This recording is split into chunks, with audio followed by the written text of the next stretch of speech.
Did you do undercover work? Stakeouts, things like that?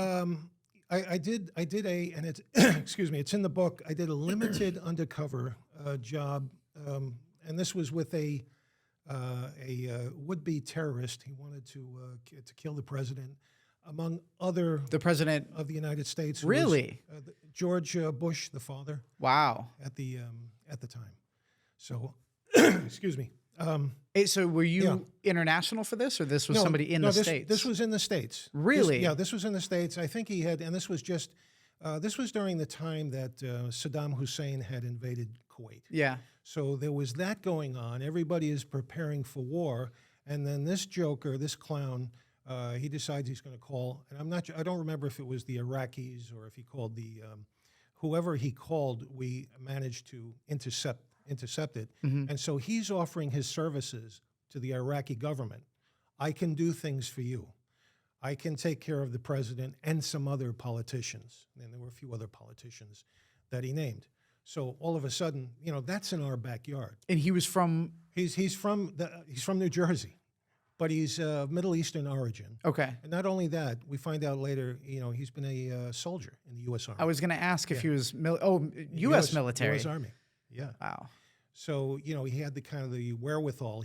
So we took it very seriously. Yeah. And Kevin, on our squad, we had a Secret Service agent. It's not just FBI agents. We had state troopers and a Secret Service agent. Joint task force Joint of some task kind. force, and that's why it's a joint task force. So, we, of course, we just started hustling around, to identify this person. We're sending out surveillance units to check him out, and we found where he lived, and then he had a like a grocery store in Newark. And this was in the 80s, right? This was 90s? This is 1990. Okay. Right around there. Okay. And so, we identify where he lives and where his business is. And so the next step I offered to the squad, I said, look, let's find out who this joker is. I think I can pull off this limited undercover. And so everybody sat down at the table. What do you propose? I'm a student. I'm a graduate student in Arabic.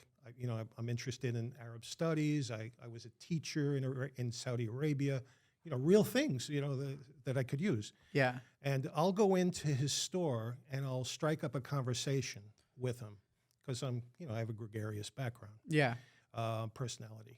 So, and that's what happens. I go in there and I start talking to this guy, and he's like manning the cash register, and we get into this conversation. And of course, I'm Arabic? A little bit in Arabic, Okay. and then that went. I started off in Arabic, and he's like, "Wow, you speak Arabic?" And it was just easy for me because I'm so used to talking with Middle Eastern people. Right. So I know how it works. And wow, what do you know? So he's interested in me. Oh yeah, I was in Saudi Arabia.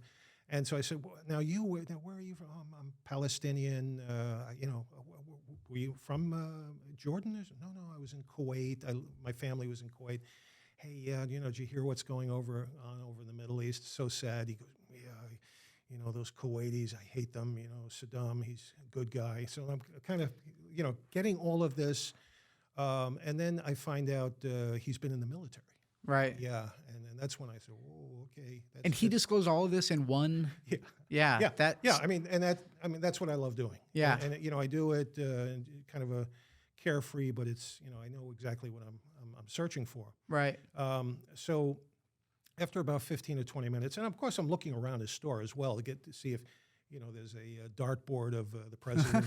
See Yeah. darts in there. Just a bunch of grenades just sitting somewhere. Yeah, the obvious. So. I finished up with him, and he said, "I really would like to see you again." And I said, "Oh, well, me too. I mean, let's weird. do this. Let's do this." So, and here's where I made a mistake. So, I give him a pseudonym, and then I wrote down my phone number, my real phone number. So I hadn't, come up with a cover story. Yeah. Because it was kind of on the fly. So I got all this great information, and now I go back to the squad, and they're like sitting around going, "Wow, You got to get a new number." that's great." Well, no, the boss, he just exploded. He said, "What? You gave him your phone number? Oh my God! You know, you've jeopardized this whole case. Could go down the tubes." Yeah. So I took my beating like a man. Right. And afterward, he said, "Look, let's get your phone number changed." And so anyway, now we knew who he was, and we were able.